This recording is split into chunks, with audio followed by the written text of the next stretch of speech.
Nergigante, a satanic porcupine with an almighty chip on its shoulder. Nergigante is foreshadowed throughout the whole game and is kind of the title fight for the first 2/3 of Monster Hunter World. It represents a significant step up in difficulty from this point onwards.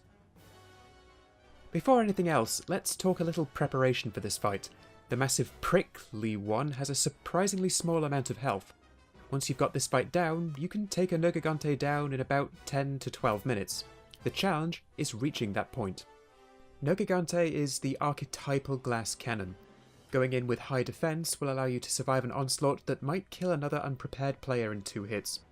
I'd recommend the large defense boost from the fish platter in the canteen, mega armor skins, and liberal use of the vitality mantle in Nergigante's enraged phases.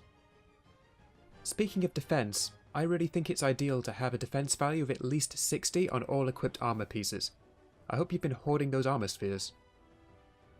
With survivability in mind, this fight should take between 12 to 20 odd minutes depending on how accurate you are. Nergigante is very weak to thunder and has a secondary weakness to dragon element attacks. It has a standard resistance to all status ailments. It's also covered in a thorny armor that hardens over time. Any areas with white thorns will take additional damage, whilst areas covered in black thorns will take reduced damage or possibly deflect attacks. Keep a close eye on the state of the Nergigante's armor, as when fully grown it causes some of his attacks to have an explosive radius. Some of Nergigante's attacks will weaken his own armor though, so take advantage of the opportunity for increased damage.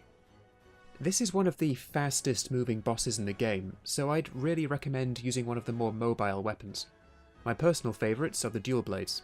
These make avoiding counterattacks much easier, which is helpful as Nergigante can attack from almost any angle. You can find Nergigante minding his own business in Area 4. This area is full of slopes for easy jumping attacks, which make the dual blades particularly effective and fun. There are plenty of opportunities to perform jumping attacks throughout this fight, so mounting Nergigante multiple times is quite likely. Never thought I'd empathise with a randy hedgehog. After a short scuffle here, Nergigante will retreat to Area 9. Watch out, as it will likely open this phase of the fight by leaping across almost the entire arena in order to strike. Because of this, and high amounts of physical damage, Nergigante can be especially dangerous to unprepared bowgunners and archers. One attack to watch out for: when Nergigante rears up and hovers in the air, it's about to come crashing down in an attack that can easily take off over half of your health. There are 2 versions of this, and they appear to be connected to the state of Nergigante's armor. If all of its front armor has blackened, then it will hurl itself across the room, breaking all of its front armor off in the process. If it still has white thorns, then it will smash one of its claws down and then follow up with an explosive attack. I'm not entirely certain this is the case, but it is something that I have noticed. This attack can be very difficult to avoid if you don't have a weapon that can block, and often blocking is not enough. Your best bet is to sprint with weapons sheathed and perform a diving dodge to get out of the way, taking advantage of the extended invulnerability.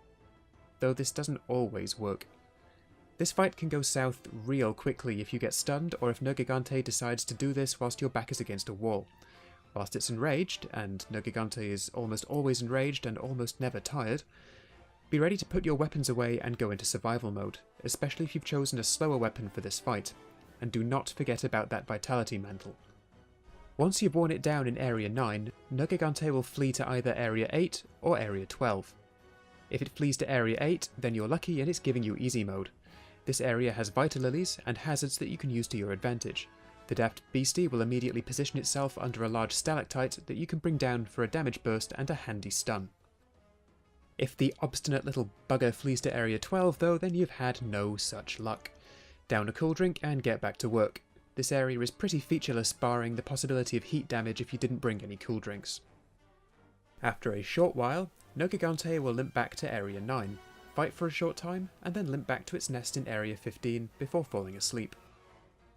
This is your cue to sneak up on it whilst it is sleeping and plant a mega barrel bomb right by its head. Then ready your slinger and give the sleeping giant a rude awakening. Nergigante's first action upon waking up is to break a nearby wall down, freeing up some space for the fight. From this point on, it's the same fight as before, but with fewer opportunities to use jump attacks, and some small stalactites that fall from the ceiling. It won't be long until it falls, and you might be surprised by how quickly all of this has passed. The Nergigante Armor does not leave much to the imagination on female hunters and contains the attack boost, maximum might, stamina surge, and agitator skills. There's also a set bonus that heals you if you attack a large monster continuously. This armor, along with a weapon made from the same parts, seem designed specifically to take down any other Elder Dragons you'll encounter. There you have it. The timings here are difficult, so it might take a few tries. Nergigante is something of a return to old-school Monster Hunter difficulty, so keep at it. It can be a nightmare at first, but you'll get this fight down and have a full set of armor soon enough. Good luck, and happy hunting.